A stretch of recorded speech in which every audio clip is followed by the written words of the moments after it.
नमस्कार, मैं हूं अरविंद सिंह। आवारा कुत्तों को लेकर सुप्रीम कोर्ट का बड़ा फैसला आ गया है। इस फैसले को लेकर समाज के दो तबकों में अलग अलग राय है। एक तबका एनिमल राइट एक्टिविस्ट का है, तो दूसरे वो लोग हैं जो कि आवारा कुत्तों के खिलाफ सख्त कार्रवाई करने के हिमायती हैं।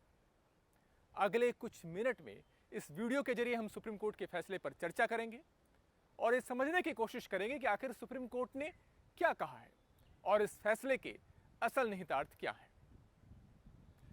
तो सबसे महत्वपूर्ण बात जो सुप्रीम कोर्ट ने अपने इस फैसले में साफ की है वो ये है कि स्कूल, कॉलेज, अस्पताल, रेलवे स्टेशन या बस डिपो, कोर्ट परिसर जैसी सार्वजनिक जगहों पर अब आवारा कुत्ते नहीं रहेंगे। आवारा कुत्तों को वहां से हटाया जाएगा और हटाए जाने के बाद अगर इन आवारा कुत्तों का टीकाकरण होता है या नसबंदी होता है तब भी उन्हें उन जगहों पर दोबारा से छोड़ा नहीं जाएगा।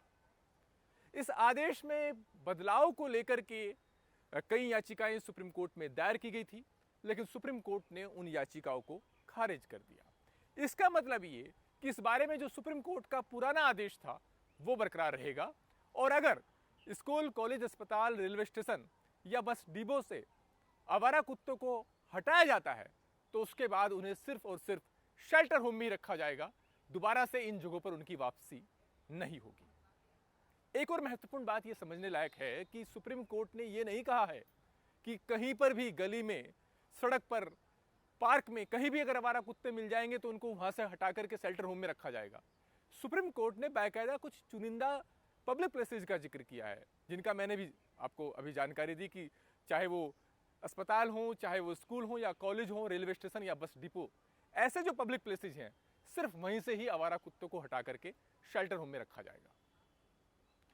एक और महत्वपूर्ण बात यह कि सुप्रीम कोर्ट ने अपने इस फैसले में अथॉरिटी को इस बात की इजाजत दे दी है कि वो ऐसे कुत्ते जो कि गंभीर रूप से किसी बीमारी से पीड़ित हैं, यानी लाइलाज बीमारी से पीड़ित हैं, उनके ठीक होने की कोई संभावना नहीं है, या फिर ऐसे कुत्ते जो रेबीज से पीड़ित हैं, या फिर ऐसे कुत्ते जो साफ तौर पर बहुत एग्रेसिव और खतरनाक नजर आ रहे हैं, ऐसे कुत्तों को यूथेनेशिया दिया जा सकता है।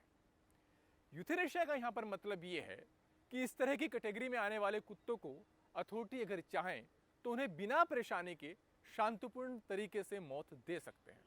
हालांकि कोर्ट ने यहां पर भी आगाह किया है कि ये जो कार्रवाई होगी वो सिर्फ जो योग्य पशु चिकित्सक हैं उनकी जांच और मंजूरी के बाद ही होगी और इस कार्रवाई में भी जो एनिमल बर्थ कंट्रोल है और जो दूसरे विधायी नियम हैं उनके तहत ही ये कार्रवाई होगी।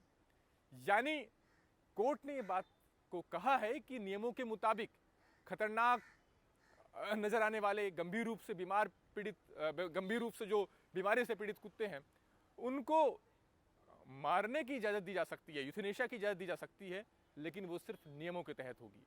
ऐसे ही किसी कुत्ते को मारने की इजाजत नहीं है, ये सुप्रीम कोर्ट ने साफ किया है। एक और महत्वपूर्ण बात यह कि अक्सर जब भी कुत्तों की बात सामने आती थी आवारा कुत्तों को लेकर के, तो हम देखते थे कि सुप्रीम कोर्ट के आदेश को पालन करने के लिए अधिकारी वहां पर पहुंचते थे, फिर जो एनिमल लवर्स हैं उनके बीच में उनका टकराव होता था। कई इस तरह की घटनाएं सामने आई। उसके मद्देनजर सुप्रीम कोर्ट ने अपने फैसले में साफ किया है कि जो अधिकारी आज के आदेश की तामील करते हुए ईमानदारी से अपना काम करेंगे उनके खिलाफ बेवजह ही FIR दर्ज नहीं हो पाएगी, उनको यानी कानूनी संरक्षण रहेगा। हालांकि कोर्ट ने यह भी कहा है कि FIR सिर्फ तभी दर्ज हो सकती है जब यह बिल्कुल साफ जाहिर हो कि अधिकारी जो कुछ कर रहे हैं वो गलत कर रहे हैं या फिर वो अपने अधिकारियों का गलत दुरुपयोग कर रहे हैं। लेकिन सिर्फ इसलिए कि अधिकारी अपने दायित्व को निभा रहे हैं इस कोर्ट के आदेश के मुताबिक, तो कोई एनिमल राइट एक्टिविस्ट उनके खिलाफ FIR दर्ज नहीं करा सकता। कोर्ट ने अपने आदेश में बार बार इस बात को कहा कि आर्टिकल 21 के तहत जो जीवन का अधिकार मिला है उसमें गरिमा और सम्मान के साथ जीने का अधिकार मिला है और उसमें यह बात निहित है कि लोग जब सार्वजनिक जगहों पर जाएं तो वे इस भय से मुक्त रहें कि उन्हें कोई आवारा कुत्ता काट लेगा। कोर्ट ने कई उदाहरण भी दिए।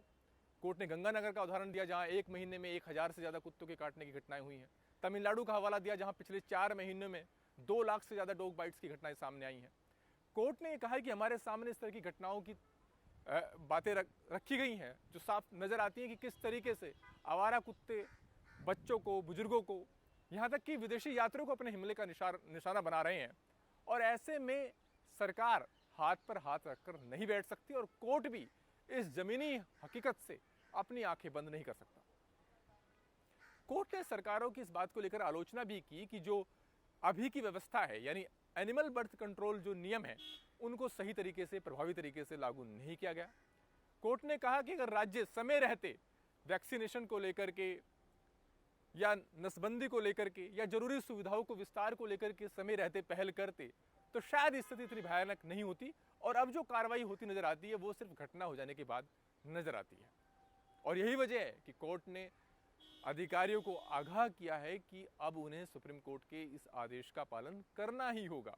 अगर वो अपने आदेश का पालन नहीं करते हैं तो उनके खिलाफ न केवल अवमानना की कार्रवाई हो सकती है, बल्कि जो लोगों को नुकसान हो रहा है डॉग बाइट्स के चलते, उसका हर्जाना भी उनको भुगतने के लिए कहा जा सकता है।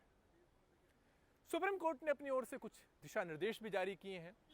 सुप्रीम कोर्ट ने कहा है कि सभी राज्य, केंद्र शासित प्रदेश, तमाम अथॉरिटी ये सुनिश्चित करेंगे कि हर जिले में एक एबीसी कंट्रोल यानी एनिमल बर्थ कंट्रोल सेंटर हो, और अगर जिले की आबादी बढ़ती है तो उसके हिसाब से इन एबीसी सेंटर की संख्या को बढ़ाया जाए। कोर्ट ने कहा है कि अथॉरिटी ये सुनिश्चित करें कि आवारा कुत्तों का नसबंदी हो, उनका टीकाकरण हो, उनको पब्लिक प्लेसेस जैसे रेलवे स्टेशन है, इसके अलावा स्कूल है, कॉलेज है, अस्पताल है, उन सब से हटाया जाए, वहाँ पर आवारा कुत्ते ना रहें।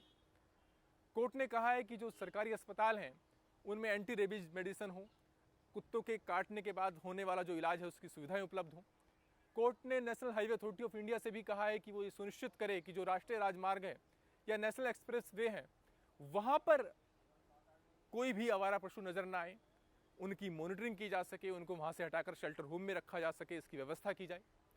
और कोर्ट ने सारे राज्यों के हाईकोर्ट से कहा है कि वो अपने यहाँ एक सोमोटो केस दर्ज करें और इस आदेश की तामील को लेकर के निगरानी करें। यानी हाईकोर्ट्स का ये जिम्मा रहेगा कि अलग अलग राज्य जो कदम उठा रहे हैं इस आदेश के अनुपालन को लेकर के, उस पर वो निगरानी रखें।